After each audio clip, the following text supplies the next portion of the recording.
క్రీస్తునందు ప్రియమైన సోదరి సోదరులారా, మన ప్రభువును రక్షకుడునైన యేసుక్రీస్తు యొక్క పరిశుద్ధమైన నామమున నేను మీకు శుభములు వందనములు తెలియజేయుచు ఉన్నాను. దేవుని వాక్యములో నుండి మనము హెబ్రీ పత్రికను ధ్యానం చేస్తూ 10వ అధ్యాయంలో మనం ఉన్నాం. 10వ అధ్యాయంలో ఈ పత్రిక రచయిత మాట్లాడుచు ధర్మశాస్త్రం రాబోచున్న మేరుల ఛాయ కలది, అది నిజస్వరూపం కాదు, నిజస్వరూపం క్రీస్తులో ఉంది అనే విషయాన్ని ఆయన చెప్పిన మాటను జ్ఞాపకం చేసుకున్నాం. అలాగే ఆరాధించు వాడికి సంపూర్ణ సిద్ధి నాటి బలులు అనుగ్రహించలేదు. కాబట్టి సదా నిలుచు ఒకే బలిని మన ప్రభువైన యేసుక్రీస్తు మన కొరకు జరిగించాడు. బలియు అర్పణ నీవు కోరట్లేదు అని అంటే ఇక ఎంతమాత్రం కూడా వాటిని కోరట్లేదు ఆయన. ఎందుకు? సదా నిలిచే ఏకబలిని, ఒకే ఒక్కసారి అర్పించబడుచున్న ఆ బలిని తన కుమారుడైన క్రీస్తు ద్వారా ఆయన జరిగించబోతున్నాడు. కాబట్టి ఇక బలులు అర్పణలు ఇవేమి కూడా ఆయన కోరట్లేదు. ఆ పాత బలులు ఆచారముల ద్వారా ఆరాధించేవాడికి మనసాక్షి శుద్ధి కంటే పాపములు జ్ఞాపకమునకు వచ్చేవి. కానీ ఇప్పుడు అట్లా కాదు. అందుచేత ఈ సంగతులన్నింటినీ కూడా వివరించాడు. తదుపరి మనసాక్షి శుద్ధి, అది ఎడ్ల యొక్కయు మేకల యొక్కయు రక్తం వలన కాక క్రీస్తు రక్తం వలన. ఎడ్ల యొక్కయు మేకల యొక్కయు రక్తం పాపములను తీసివేయట అసాధ్యం. అందుచేత క్రీస్తు మన కొరకు తన పవిత్రమైన రక్తాన్ని కార్చడం చేత ఆయన యందు విశ్వాసం ఉంచిన మన మనసాక్షి శుద్ధిపరచబడి మనం దేవునితో సమాధానము కలిగి ఉన్నాం. ఇదంతా కూడా కేవలం ప్రభువైన యేసుక్రీస్తు యొక్క మానవ జన్మ వలన మాత్రమే సాధ్యమైంది. ఆయన ఈ భూమి మీద ప్రవేశించినప్పుడు, అనగా శరీరమును దాల్చినప్పుడు పలికిన మాట, బలి అర్పణ నీవు కోరలేదు కానీ నాకు ఒక శరీరమును అమర్చితివి. పాప పరిహారార్థ బలు నీకు ఇష్టమైనవి కావు. అప్పుడు నేను గ్రంథపు చుట్టూ నన్ను గురించి వ్రాయబడిన ప్రకారం దేవా నీ చిత్తం నెరవేర్చుటకు ఇదిగో నేను వచ్చి ఉన్నాను అంటిని. కాబట్టి మన ప్రభు తండ్రి చిత్తమును నెరవేర్చుటకు భూమి మీదకి దిగి వచ్చినాడు. నా చిత్తము కాదు నీ చిత్తమే సిద్ధించునుగా కానీ ప్రార్థించాడు. ఆ పాత్రను తొలగిపోమన్నాడు కానీ నా చిత్తం కాదు నీ చిత్తమే అని దేవుని చిత్తమునకు తనను తాను అప్పగించుకున్నాడు. ఆయన చిత్తం వలన నేడు మనకు పాపక్షమాపణ కలిగింది. ఇప్పుడు మనం 10వ వచనం నుంచి సంగతులను ధ్యానము చేయాలి. యేసుక్రీస్తు యొక్క శరీరం ఒక్కసారి అర్పింపబడుట చేత ఆ చిత్తమును బట్టి మనం పరిశుద్ధ పరచబడి ఉన్నాం. తండ్రి చిత్తం తన కుమారుడైన క్రీస్తును సిలువకు అప్పగించి పాప క్షమాపణ నిమిత్తమై ఆయనను నలగగొట్టుట, మరణమునకు అప్పగించుట. రక్తము చిందించుకున్న పాప క్షమాపణ అసాధ్యం. కాబట్టి ఎడ్ల యొక్క మేకల యొక్క రక్తం పాపములను తీసివేయటం అసాధ్యము. కాబట్టి తన కుమారుడైన క్రీస్తు యేసు యొక్క రక్తం చేత మన పాపములను శుద్ధిపరచుట, మనలను తనతో సమాధానం చేసుకోవటం, ఇది తండ్రి యొక్క చిత్తం. కాబట్టి ఆయన అర్పించబడిన హేతువును బట్టి ఇప్పుడు మనం పరిశుద్ధపరచబడి ఉన్నాము. ప్రభువైన యేసుక్రీస్తు యొక్క అర్పణ మనలను పరిశుద్ధులుగా చేసింది. అందుకే యేసు రక్తం ప్రతి పాపం నుంచి మనలను కడిగి పవిత్రులుగా చేయననే మాట అక్షర సత్యం. క్రీస్తు అర్పణ చేత మనం పరిశుద్ధపరచబడి ఉన్నాము. ఎందుకు? కారణం ఏమిటి? ప్రతి యాజకుడు దినదినము సేవ చేయొచ్చు. 11వ వచనం, పాపములను ఎన్నటికీ తీసివేయలేని ఆ బలులనే మాటి మాటికి అర్పించుచూ ఉండును. పాత నిబంధనలోని యాజకుడు ప్రతిదినము సేవ చేయొచ్చు. ఆ ప్రత్యక్ష గుడారంలో పాపమును ఎన్నటికీ తీసివేయలేని ఆ బలులను మాటి మాటికి అర్పించుచు ఉండును అనే మాట వ్రాయబడింది కదూ. ఇదేమిటి? ఆచారం. ఆచారం. ఇదేమిటి? అక్షరం. కాబట్టి ఆచారం, అక్షరం ఈ రెండు కూడా మనిషికి పాప క్షమాపణను కానీ సంపూర్ణ సిద్ధిని కానీ కలిగించనేరవు అనే సంగతి దేవుని వాక్యం జ్ఞాపకం చేస్తుంది. ప్రియులారా, అర్థమైందా? నేను సూటిగా ఈ మాట అడుగుచూ ఉన్నాను. నీ ఆచారాల వలన, నీ అర్పణల వలన, నువ్వు చేసే బలుల వలన నీ దేహమును శ్రమ పెట్టుకొనుట వలన వాస్తవానికి మనస్సాక్షి శుద్ధి అయిందా? నీ పాపములకు క్షమాపణ కలిగిందా అన్నది నా ప్రశ్న. అది జరగకపోతే కేవలం నీ మట్టుకు నీవు ఈ కార్యముల ద్వారా, ఆచారముల ద్వారా సంతృప్తి చెందుచున్నావే గాని జరగవలసిన దైవ కార్యం నీలో జరగలేదు అన్నది మాత్రం సుస్పష్టం. ఆకలైంది, అన్నం తింటే, భోజనం చేస్తే కడుపు నిండాలి. దాహమైంది, నీరు త్రాగితే దప్పిక తీరాలి. ఇది కదా సహజమైనటువంటి మన యొక్క ఆశలను, మన కోరికలను తీర్చుకోవటం. ఎప్పటిదాకా? తృప్తి చెందేదాకా. ఆకలైనప్పుడు భోజనం చేస్తే సంతృప్తి కలిగినప్పుడు అప్పుడు మనం తృప్తిగా, నెమ్మదిగా ఉండగలుగుతాం. అట్లు కాకపోతే అసంతృప్తే కదా. సహజ సంబంధమైనటువంటి ఈ ఆశలు నెరవేర్చబడకపోతే ఎంత అసంతృప్తి. అటువంటప్పుడు మన జీవితానికి ప్రాముఖ్యమైనటువంటి పాప క్షమాపణ అనేటువంటిది మన క్రియల వలన జరగకపోతే, మన ఆచారాల వలన జరగకపోతే ఉపయోగం ఏముంది వాటి వలన?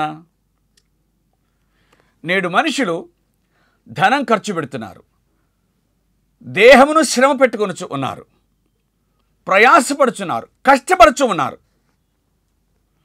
బలులను అర్పించుచూ ఉన్నారు, ఏటేటా అర్పించుచూ ఉన్నారు ఈనాటికి. కానీ పాప క్షమాపణ అనే ఈ శ్రేష్టమైనటువంటి అనుభవమును ఇంకా పొందలేకపోతున్నారు. వాటన్నిటి యొక్క ఫలితార్థం పాపక్షమాపణ కదా, కానీ దాన్ని పొందలేకపోతున్నారు. ఎందుకు పొందలేకపోతున్నారు? వాటి వలన అది దొరకటం అసాధ్యమైనటువంటి విషయము. నీ దేహ శ్రమ వలన, నీ ధన ఖర్చు వలన, నిన్ను నీవు శ్రమ పెట్టుకోవటం వలన, నీ సొంత కార్యముల వలన, నీ భక్తి వలన పాపక్షమాపణే గనుక కలిగితే దేవునితో నీకు పనేముంది? అక్కర్లేదు, అక్కర్లేదు. కానీ అది మన వలన సాధ్యమయ్యేది కాదు. ఎందుకు? ఎడ్ల యొక్కయు మేకల యొక్క రక్తం పాపములను తీసివేయుట అసాధ్యం. అసాధ్యమైన దానిని దేవుడు మాత్రమే సాధ్యం చేయగలుగుతాడు. అలాగూ సాధ్యము చేయటానికి వచ్చిన మన ప్రియ ప్రభు ఆయన మన నిమిత్తమై సదా నిలుచు ఒకే ఒక బలిని అర్పించాడు. మళ్ళీ మాట చెప్తాను, జాగ్రత్తగా ఆలకించమని మనవి చేస్తూ ఉన్నాను. మాటలు నేర్చిన మనిషివి, జ్ఞానము నేర్చిన మనిషివి, పశుపక్షాదుల కంటే శ్రేష్టమైన వాడివి. జీవితకాలమంతా అవి బయట బ్రతికి చనిపోతే సుఖజీవనాన్ని, సుఖ సౌకర్యాలను నువ్వు కనిపెట్టావు కదా, అలవాటు చేసుకున్నావు కదా. అందుచేత వాటికంటే నువ్వు శ్రేష్టమైన వాడవు.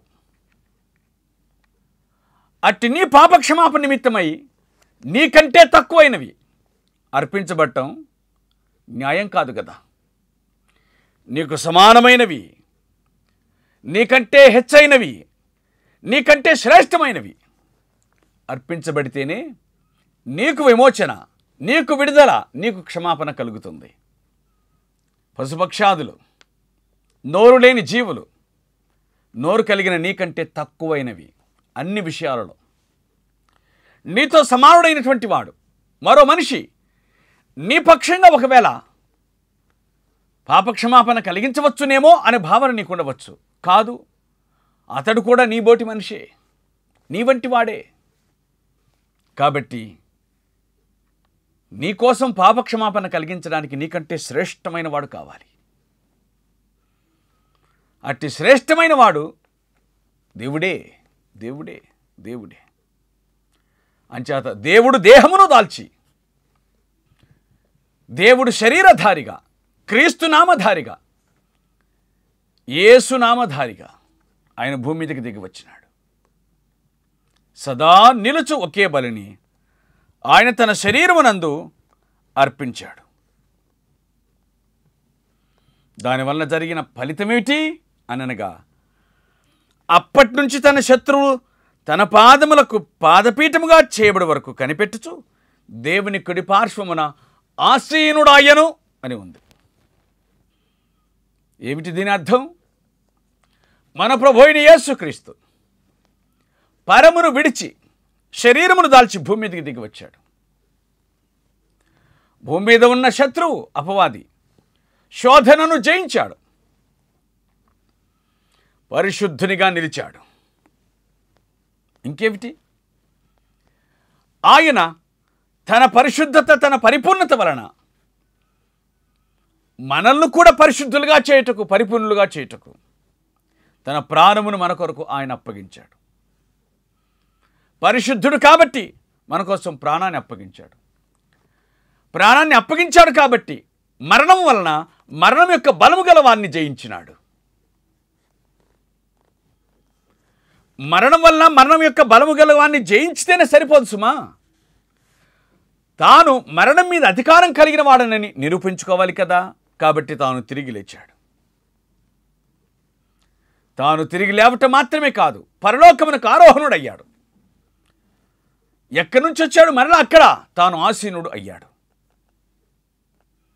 తండ్రి కుడిపార్శ్వమున ఆసీనుడు ఆయను అని దేవుని వాక్యం చెబుతూ ఉంది. తన శత్రువులు, ఆయనకి ఎవరండి శత్రువులు? లేరు. కానీ ఈ భూమి మీద ఆయనను శోధించినవాడు, ఆయనను శోధించిన అపవాది ఆయన శత్రువులు. అయితే భౌతికమైనటువంటి యుద్ధం చేయలేదు, కానీ ఆ శత్రువు పీచ మనర్చడానికి ఆ ప్రేరక్షకుడు సిలువలో తన ప్రాణాన్ని పెట్టాడు. ఒకడు బ్రతికినప్పుడు లెక్కలేనివాడు కావచ్చు, చేతగానివాడు కావచ్చు, ఎవరు భయపడని వాడు కావచ్చు. కానీ అతడు చనిపోయాడు అనుకోండి, అతని దేహాన్ని చూసి భయపడతారు, శవమును చూసి భయపడతారు. ఒకవేళ అతడే గనుక ఏదో ఒక ప్రేతాత్మగా కనిపించాడు అనుకోండి మాటకు, అంతవరకు లెక్కలేనివాడు, అంతవరకు అతడంటే ఎవరు భయపడినటువంటి వారు ఇప్పుడు మాత్రం అతనికి భయపడతారు. అర్థమైందా? నేను చెప్పిన మాట యొక్క భావన ఏమిటంటే, నువ్వు బ్రతికినప్పటికంటే మరణించిన తర్వాతనే జయశాలివి. నేను క్రీస్తుతో కూడా సిలువ వేయబడ్డాను, ఇక జీవించువాడను నేను కాను అన్నాడే పౌలు. తాను జీవించినప్పుడు శక్తిమంతుడు కాడు. ఇంకా ఇలాగను చెప్పాలి, తాను బ్రతుకుతున్నప్పుడు బ్రతికిన వారిని చంపాడు, తాను చచ్చిపోయిన తర్వాత చచ్చిన వారిని లేవనెత్తాడు. అనగా లోక సంబంధమైన జీవితాన్ని జీవించుతూ ఉన్నప్పుడు మానుషత్వాన్ని, మానవత్వాన్ని వదిలిపెట్టి ఒక మృగంలా ప్రవర్తించాడు, హింసించాడు, ఈడ్చుకు వెళ్ళాడు. కానీ తాను క్రీస్తుతో కూడా చనిపోయిన తర్వాత క్రీస్తు వంటి వాడయ్యాడు. అందుకే తాను హింసలను, శ్రమలను అనుభవించగలిగాడు క్రీస్తు నిమిత్తమై. ఇది మనం గ్రహించవలసిన సత్యం.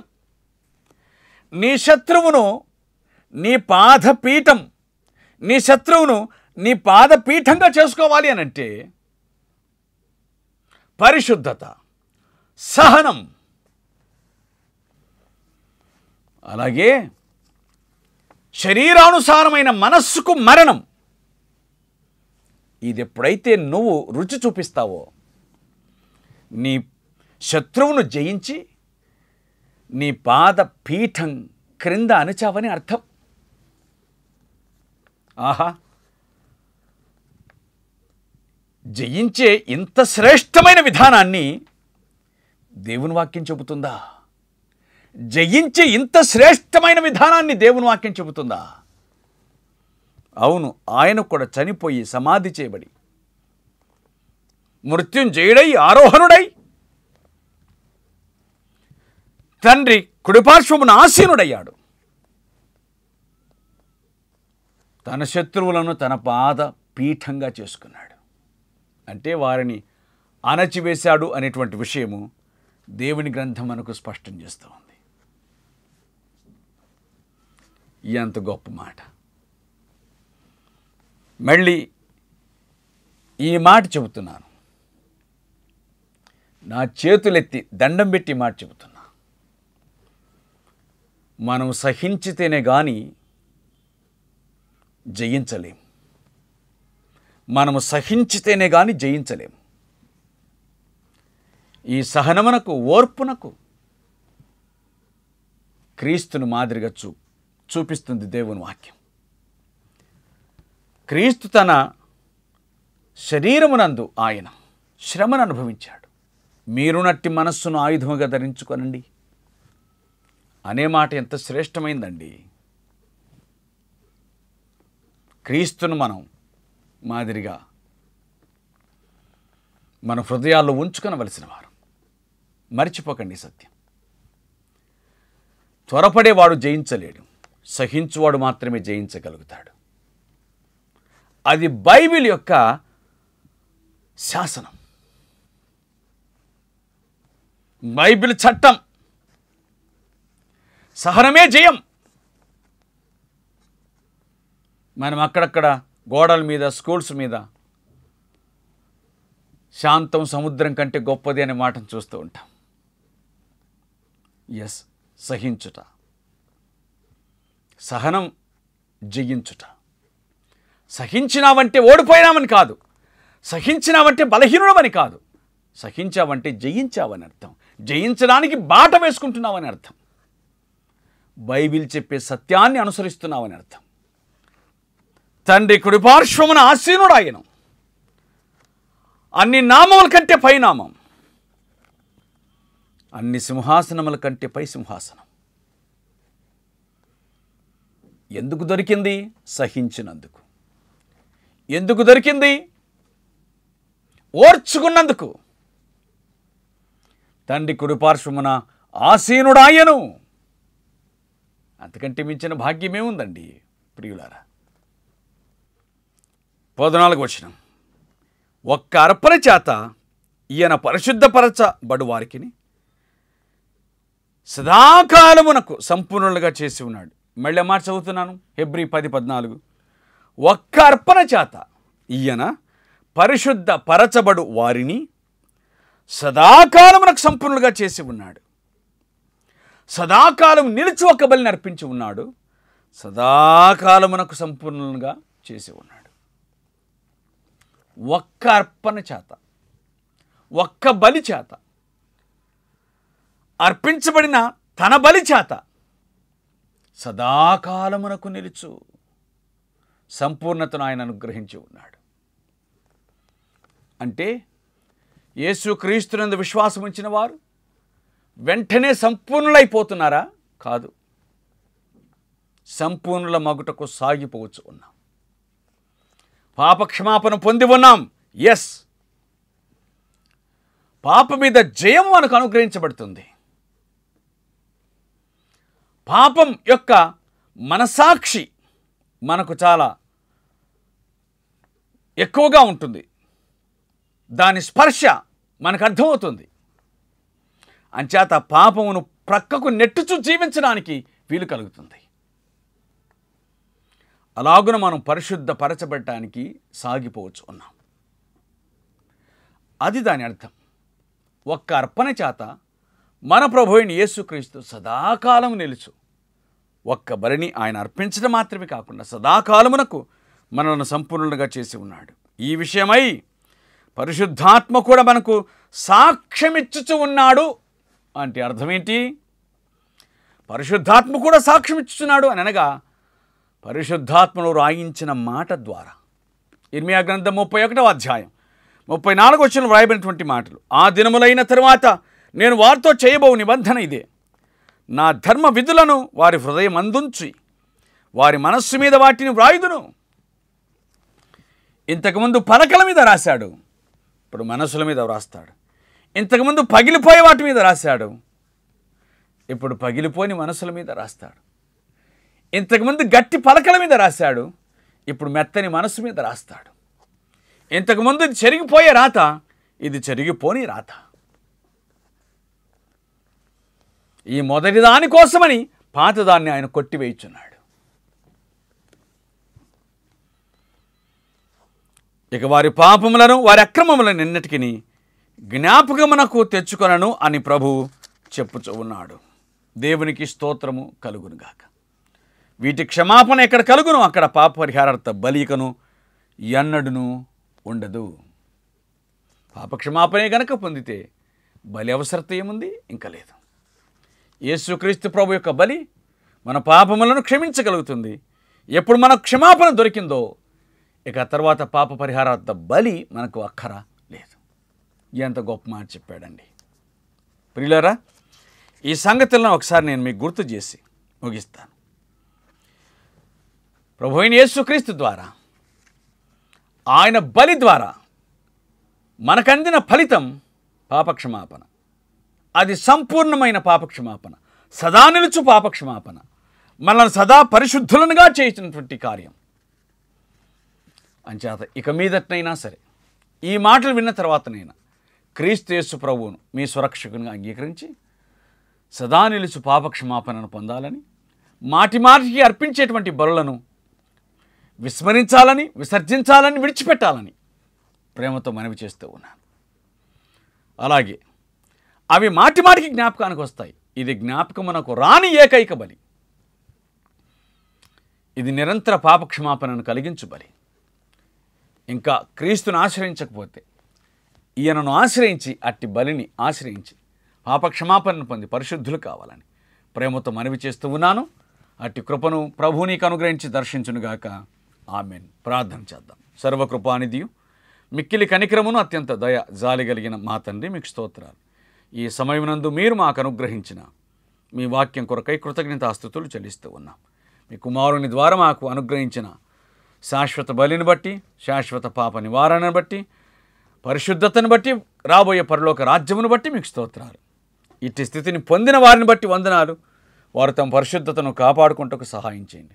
పొందని వారి కోసం ప్రార్థిస్తున్నాం. మీరు జ్ఞాపకం చేసుకుని దర్శించి మహిమను పొందండి. మీ మాటలు వింటున్న వారందరినీ జ్ఞాపకం చేసుకొని వారి అవసరతలు తీర్చి ఆదరించమని, క్రీస్తులో వారిని కరుణించమని మా ప్రభువైన క్రీస్తు పేట వేడుకొనుచున్నాము తండ్రి. ఆమెన్.